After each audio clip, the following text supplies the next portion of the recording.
Bonjour à tous, bienvenue sur chinatech.fr. Aujourd'hui, nous allons faire une vidéo comparative des différents modèles que vous pouvez retrouver sur les robots aspirateurs, les robots autonomes. Ici, ce sera donc un petit comparatif et surtout un petit guide pour vous expliquer quelles sont les différentes fonctionnalités que vous pouvez avoir sur des aspirateurs d'entrée de gamme jusqu'à du haut niveau. Alors, c'est parti! Nous allons donc commencer d'abord par les aspirateurs d'entrée de gamme, sur la tranche des 150 euros à peu près. Qu'est-ce que vous pouvez trouver pour ce prix-là? Alors, pour ce prix-là, vous pouvez trouver des robots assez classiques, tels que celui-ci de la marque eLife. C'est un robot qui aspire relativement bien, 800 pascal au maximum. Vous pourrez le lancer via une télécommande infrarouge qui sera fournie avec, qui permettra évidemment de nettoyer toute une surface ou une zone précise.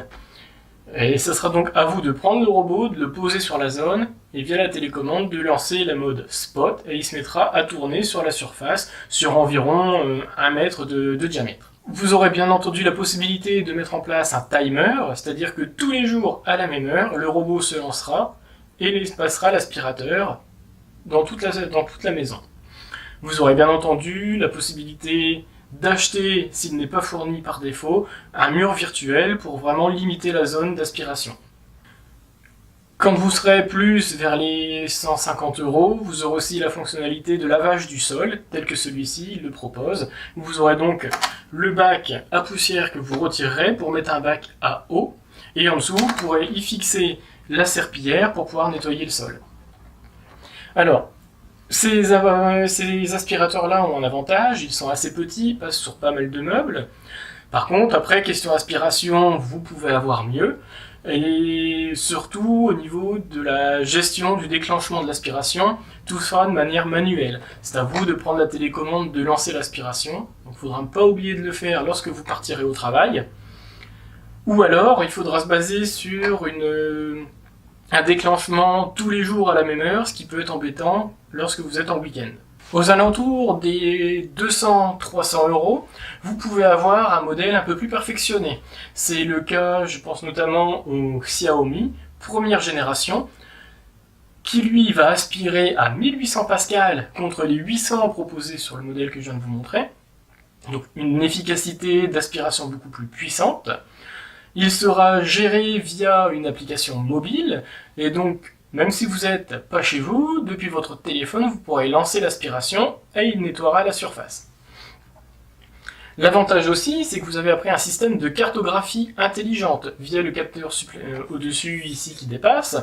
Il va voir l'étendue de la pièce à nettoyer, va faire le périmètre et faire les zigzags à l'intérieur pour nettoyer. Il sera donc plus rapide pour nettoyer une surface et il aspirera aussi beaucoup plus fort, contrairement à celui-ci qui fera des passages aléatoires pour nettoyer la surface.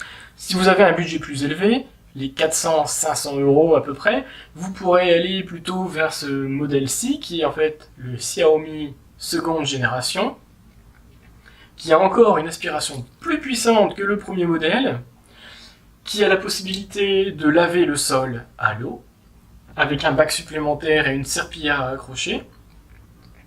Vous aurez toujours le système de cartographie 360, et en plus de ça, il pourra même passer des obstacles de 2 cm de haut, contre 1,8 pour la première génération. Voilà un petit peu les 3 tranches tarifaires que vous pouvez trouver, des 100-150, les 200-300 euros et 400-500 euros pour le modèle le plus perfectionné. À vous de voir maintenant si vous voulez avoir un aspirateur qui franchit des obstacles assez gros. Est-ce que vous voulez qu'il nettoie ou non à l'eau? Vous devrez regarder aussi peut-être le bruit lors de l'aspiration, parce qu'effectivement vous voudriez peut-être avoir un aspirateur qui ne fait peu de bruit lorsqu'il passe l'aspirateur. Personnellement, moi je m'en fiche, parce que le but de ce robot, c'est qu'il soit lancé quand nous ne sommes pas à la maison, donc il peut faire le bruit qu'il veut, ça me dérange pas, je ne serai pas embêté parce que je ne serai pas dans la maison. Vous pouvez regarder aussi du côté des filtres, pour vous choisir peut-être démarquer d'un produit par rapport à un autre dans la gamme qui vous intéresse de prix. Les filtres peuvent être à changer, comme sur ce modèle ici, ou alors à nettoyer sur celui-là. Si vous souhaitez aller un peu plus loin et pousser les démarches de recherche et peut-être d'achat, je vous conseille de regarder dans la description de cette vidéo, je vous donnerai un lien vers un article qui reprend les différentes gammes de produits que vous pouvez trouver chez nos partenaires. À vous de voir dans le tableau qui résume tout cela, les fonctionnalités qui vous intéressent et peut-être de vous décider sur un produit qui va vous tenter. Je vous remercie d'avoir visionné cette vidéo et je vous dis à bientôt.